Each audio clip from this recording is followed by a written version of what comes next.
अस्सलाम वालेकुम, मेरा नाम नुमान। आप देख रहे हैं द टेक शो, जिसके अंदर हम लोग डिस्कस करते हैं पाकिस्तान और दुनिया भर से आने वाली टेक न्यूज़ और अपडेट्स को। वीडियो को शुरू करने से पहले आप लोगों को एक मैं डिस्क्लेमर दे दूं, मे भी आप लोगों को बैकग्राउंड से कुछ बैकग्राउंड म्यूजिक भी सुनने को मिले, जो कि पटाखों का होगा, क्योंकि शब बारात चल रही हो भाई, गली के अंदर बच्चे नहीं रुक रहे, तो इसलिए पहले से ही अगर आपको कुछ बैकग्राउंड से सुनाई देता है तो उसको इग्नोर कीजिएगा। बात करें आज की अपडेट्स की, तो भाई Xiaomi is not coming slow. Xiaomi ने कल इवेंट किया जिसके अंदर Xiaomi ने अपनी जो Mi 11 पूरी की पूरी सीरीज़ उसको इंट्रोड्यूस करवा दिया हुआ, जिसके ऊपर मैं एक पूरी की डेडिकेटेड वीडियो बना चुका हूँ, जिसके अंदर हम लोगों ने सिर्फ Mi 11 अल्ट्रा को ही डिस्कस किया था। उसके अलावा जितने भी दूसरे स्मार्टफोन्स हैं उनके बारे में भी थोड़ी बहुत बात की थी, तो उस वीडियो को अगर आप लोगों ने अभी तक नहीं देखा तो लिंक नीचे प्रोवाइड कर दूंगा, लाजमी तौर पर चेकआउट कीजिएगा। भाई जो Mi 11 अल्ट्रा ना, वो वाकई में काफ़ी एक बीस्ट स्मार्टफोन है, और जो S21 अल्ट्रा उसको पूरी की पूरी टक्कर देने वाला है, तो वीडियो को लाजमी तौर पर चेकआउट कर लीजिएगा। अब उस इवेंट के अंदर एक चीज़ जिसको मैंने स्किप करवा दिया था, वो Xiaomi का वायरलेस चार्जिंग स्टैंड है, जो कि आपको 80 वाट की वायरलेस चार्जिंग की सपोर्ट देता है। मतलब कि Xiaomi 80 वाट वायरलेस चार्जिंग के ऊपर ऑलरेडी पहुंच चुका हुआ है। काफ़ी इंटरेस्टिंग स्टैंड है। अगर हम लोग इसकी प्राइस की बात करते हैं तो पाकिस्तान के अंदर कन्वर्जन के ऊपर तकरीबन 11,000 के अराउंड उसकी प्राइस बन रही है, जिसको आप लोग अपने स्मार्टफोन के रख कर मतलब कि वर्टिकली और हॉरिजॉन्टली दोनों तरीकों के साथ यूज़ कर सकते हो, जो कि काफ़ी एक इंटरेस्टिंग प्रोडक्ट है। इसके बाद अगर हम लोग बात करते हैं अगली अपडेट की, तो ये वाली अपडेट मैंने कल इंक्लूड करनी थी, मैं वेट कर रहा था। अगर आप लोगों को ये वाला द टेक शो काफ़ी लेट मिलता है तो उसके पीछे यही रीज़न थी, क्योंकि Xiaomi का इवेंट हो रहा था जिसके अंदर वो लोग अपने फोल्डिंग स्मार्टफोन को इंट्रोड्यूस करवा रहे थे। तो Xiaomi ने फाइनली अपना जो फोल्डिंग स्मार्टफोन इंट्रोड्यूस करवा दिया हुआ, जिसका नाम है मिक्स फोल्ड। अगर हम देखते हैं ना डिज़ाइन के ऊपर, सबसे पहले तो आप लोगों को सैमसंग के टैबलेट टाइप मोड देखने को मिल जाता है, मतलब क्लैम्पशेल डिज़ाइन ही है। बाहर वाली साइड के ऊपर एक स्क्रीन है जिसका साइज है 6.52 इंचज़। जब आप लोग इसको ओपन करोगे तो 8.01 इंचज़ का आप लोगों को फुल टैबलेट मोड के अंदर एमोलेड डिस्प्ले देखने को मिल जाएगा। इसके अलावा जो कैमराज हैं वो भी काफ़ी हद तक नॉर्मल है। आप लोगों को जो कैमरा का डिज़ाइन मिलेगा वो मुझे तो इतना कोई खास पसंद नहीं आया। 108 मेगापिक्सल का मेन सेंसर है, जिसके अंदर लिक्विड लेंस जो टेक्नोलॉजी उसको यूज़ किया गया, जो बायोनिक टेक्नोलॉजी थी, मतलब कि पिक्चर्स की क्वालिटी काफ़ी हद तक आप लोगों को रियलिस्टिक टाइप की देखने को मिल जाएगी। प्लस 13 मेगापिक्सल का अल्ट्रा वाइड सेंसर है, 8 मेगापिक्सल का टेली मैक्रो सेंसर है। अब एक जो चिप के बारे में हम लोगों ने पहले बात की थी कि Xiaomi अपनी कोई चिप भी लगाएगा, Xiaomi ने अपनी चिप को तैयार किया, तो उसका नाम है C1 चिप, जो कि इमेज प्रोसेसिंग की चिप है, मतलब कि जो कैमरा के अंदर इमेजेस को प्रोसेस किया जाएगा वो वाली चिप Xiaomi ने अपनी बना ली हुई है। तो देखते हैं कि इसका जो रिजल्ट हमें किस किस्म का मिलता है। इसके जब हम लोग कंपैरिजन और रिव्यूज़ को देखेंगे तो अभी हमें टोटली तौर पर आइडिया हो जाएगा। इसके अलावा स्नैपड्रैगन 888 का प्रोसेसर है, आप लोगों को 5020 mAh की बैटरी के साथ 67 वाट की फास्ट चार्जिंग की सपोर्ट देखने को मिल जाएगी। तो प्राइस के बारे में बात करने से पहले कुछ और चीज़ें जो कि आप लोगों के साथ में शेयर करना चाहूँगा। इसके अंदर आप लोगों को मतलब कि Xiaomi ने जो टेस्टिंग की है ना, 1 मिलियन दफ़ा जो फोल्डिंग और अनफोल्डिंग है, मतलब कि इतनी ज़्यादा ड्यूरेबिलिटी देखने को मिल जाएगी। यहाँ तक इसकी लिमिट है जो कि बहुत ही ज़्यादा है, मतलब कि आपको टेंशन लेने की ज़रूरत नहीं है। इसके अलावा इसके अंदर आप लोगों को PC मोड देखने को मिल जाएगा, PC के जैसा पूरा लेआउट बन जाएगा। मे बी आप इसके साथ कोई माउस कोई एक्स्ट्रा एक्सेसरीज अटैच कर पाओ, लेकिन उसको कंफर्म नहीं किया गया। इसके अलावा आप लोगों को स्प्लिट स्क्रीन डुअल स्क्रीन का ऑप्शन भी देखने को मिल जाएगा। प्लस इसके अंदर एक किल स्विच होगा, एक डेडिकेटेड बटन होगा, जिसको दबाकर आप लोग आपके माइक्स को और GPS की जो लोकेशन है उसको टर्न ऑफ कर सकोगे परमानेंटली, मतलब कि सिक्योरिटी और प्राइवेसी के हिसाब से ये वाला फीचर इन लोगों ने इंक्लूड किया है।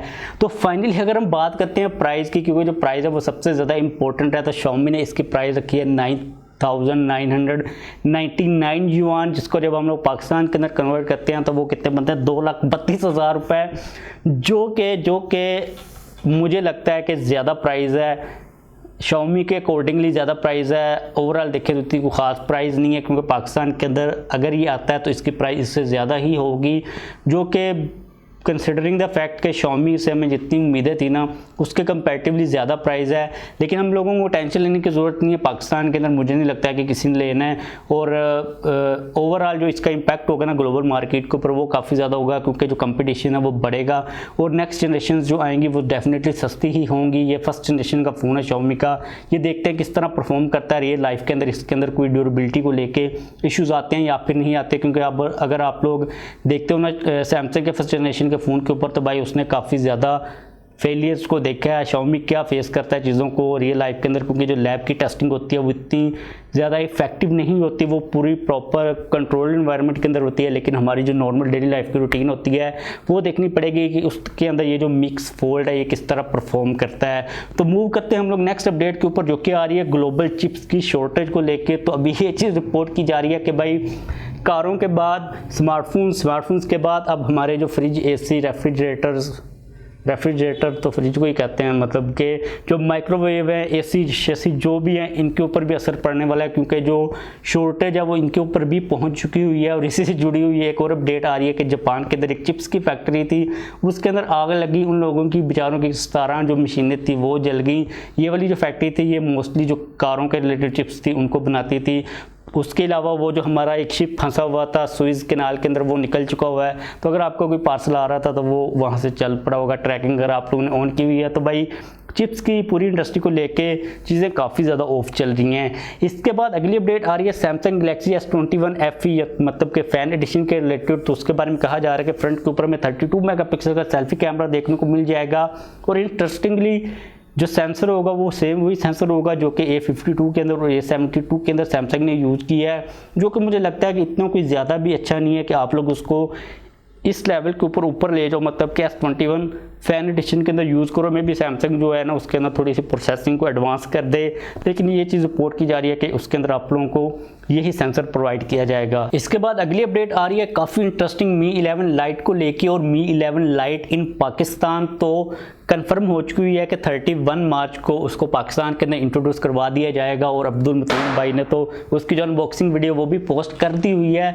तो जो स्पेसिफिकेशंस हैं वो सारी की सारी कंफर्म हो चुकी हुई है। एक चीज़ आप लोगों को कंफर्म कर दूँ कि ग्लोबल मार्केट के अंदर Mi 11 Lite के 2 वेरिएंट्स चल रहे हैं। पाकिस्तान के अंदर 4G वाला आएगा स्नैपड्रैगन 732G के साथ, जो ग्लोबल मार्केट के अंदर 5G वाला उसके अंदर जो प्रोसेसर मिलेगा जिन लोगों ने लिया उनको ही मिलेगा, हमें तो मिलेगा नहीं। स्नैपड्रैगन 780 प्रोसेसर 80G प्रोसेसर, कल भी मैंने मिस कर दिया था, जी को जी लगाना बहुत ज़्यादा इंपॉर्टेंट होता है। तो आपको जी वाला प्रोसेसर मिलेगा 780 वाला जो कि 5G प्रोसेसर है। लेकिन अगर हम पाकिस्तान के अंदर दूसरी स्पेसिफिकेशंस की बात करते हैं तो वो सारी की सारी सेम वही रहेंगी जो कि ग्लोबल वेरिएंट वाली हैं। एमोलेड डिस्प्ले होगा 90 हर्ट्ज के रिफ्रेश रेट के साथ, बैक साइड के ऊपर 64 मेगापिक्सल का मेन सेंसर होगा। उसके अलावा साइड माउंट फिंगरप्रिंट स्कैनर होगा, 5000 mAh की बैटरी के साथ 33 वाट की फास्ट चार्जिंग की सपोर्ट देखने को मिल जाएगी। अब देखना पड़ेगा कि Redmi Note 10 Pro के कंपैरेटिवली इसकी प्राइस कितनी आती है, क्योंकि अगर हम लोग देखते हैं ना तो Redmi Note 10 Pro के कंपैरेटिवली इसकी जो स्पेसिफिकेशंस हैं वो काफ़ी हद तक डाउनग्रेड की गई हैं कुछ जगहों के ऊपर। तो प्राइस देखनी पड़ेगी कितनी आती है। वो 48 के अंदर और 44 के अंदर आया, ये कितने के अंदर आता है। लेकिन इसके रिलेटेड एक चीज़ काफ़ी ज़्यादा कमाल की है कि आप लोगों को जो डिज़ाइन मिलेगा वो काफ़ी ज़्यादा कमाल का मिलेगा। काफ़ी स्लिम सा डिज़ाइन है, बैक भी इसकी फ्लैट है और फ्रंट तो फ्लैट है ही है डेफिनेटली, लेकिन इसका जो फ्रेम है वो थोड़ा सा कर्व्ड है, क्योंकि काफ़ी इसको एक यूनिक और अजीब सी, तो नहीं मैं कहूँगा, मेरे वर्ड्स जो हैं वो ख़त्म हो चुके हैं, मतलब कि काफ़ी अच्छी फीलिंग आएगी देखने के अंदर, क्योंकि मैंने देखा ही है, मैंने यूज़ तो किया नहीं है, तो चीज़ें मिक्स हो चुकी हैं। आप लोग समझ चुके होंगे मैं क्या कहना चाह रहा हूँ।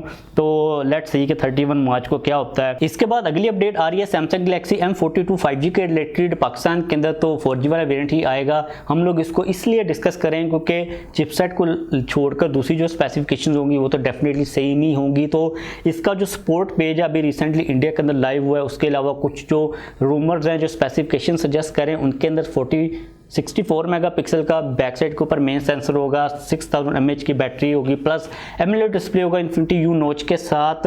और जो 5G वाला वेरिएंट होगा उसके अंदर स्नैपड्रैगन 750G प्रोसेसर होगा। 4G वाले के अंदर कौन सा होता है ये चीज़ कंफर्म नहीं है, तो अगर आप लोग इसका वेट कर रहे हो तो मेन स्पेसिफिकेशन तो आपको यही देखने को मिल जाएंगी। इसके बाद अगली अपडेट आ रही है सैमसंग के रिलेटेड और दूसरी कुछ कंपनीज के रिलेटेड, पूरी की पूरी स्मार्टफोन कंपनीज के रिलेटेड जो टॉप के ऊपर चल रही हैं। तो 2020 के लास्ट क्वार्टर के अंदर एप्पल ने सैमसंग को पीछे छोड़ दिया हुआ था ग्लोबल स्मार्टफोन्स की शिपमेंट्स को लेके, क्योंकि आईफोन 12 सीरीज आई थी जिसकी वजह से जो सेल्स थी एप्पल की वो पीक आउट कर गई हुई थी। लेकिन अभी जो सैमसंग है फेब के मंथ के अंदर उसने दोबारा से कम बैक कर लिया हुआ है। फेब के मंथ के अंदर सैमसंग की जो सेल्स थी वो एप्पल से आगे निकल चुकी हुई है। अगर हम बात करते हैं सैमसंग की सेल्स की तो सैमसंग ने एक मंथ के अंदर 24 मिलियन, अच्छा अभी सैमसंग विनर हुआ है तो 22 से जो आतिशबाजी है जो फायरवर्क्स है वो चल रहा है, तो एंजॉयमेंट चल रही है सारी। तो 24 मिलियन यूनिट्स को सेल किया सैमसंग ने फेब के मंथ के अंदर और एप्पल ने 23 मिलियन आईफोन्स को सेल किया है। लेकिन जो तीसरे नंबर के ऊपर कंपनी है ना Xiaomi, उसने सिर्फ 11.5 मिलियन स्मार्टफोन्स को सेल किया है। अब सैमसंग और एप्पल तो वेरी क्लोज गोइंग, लेकिन जो Xiaomi है इतना ज़्यादा पीछे क्यों है इस चीज़ की मुझे समझ नहीं आ रही। Xiaomi को भाई थोड़ी सी और मेहनत करने की ज़रूरत है ताकि उसके जो नंबर्स है वो इम्प्रूव हो सके। लेकिन ओवरऑल जो सैमसंग ना वो टॉप के ऊपर आ चुकी है, उसने एप्पल को पीछे एक दफ़ा फिर से छोड़ दिया हुआ है। तो बस आज के लिए हमारे पास यही आई थिंक नहीं कन्फर्म हो चुका है कि यही टेक न्यूज़ और अपडेट्स आ रही थी। वीडियो खत्म करते जाने से पहले अगर आप लोगों ने वीडियो को लाइक करेंगे तो लाइक कर दीजिए। अगर आप लोगों का कोई क्वेश्चन हो तो डेफिनेटली पूछ सकते हो। चैनल को सब्सक्राइब नहीं किया हो तो चैनल को भी सब्सक्राइब कर लीजिए।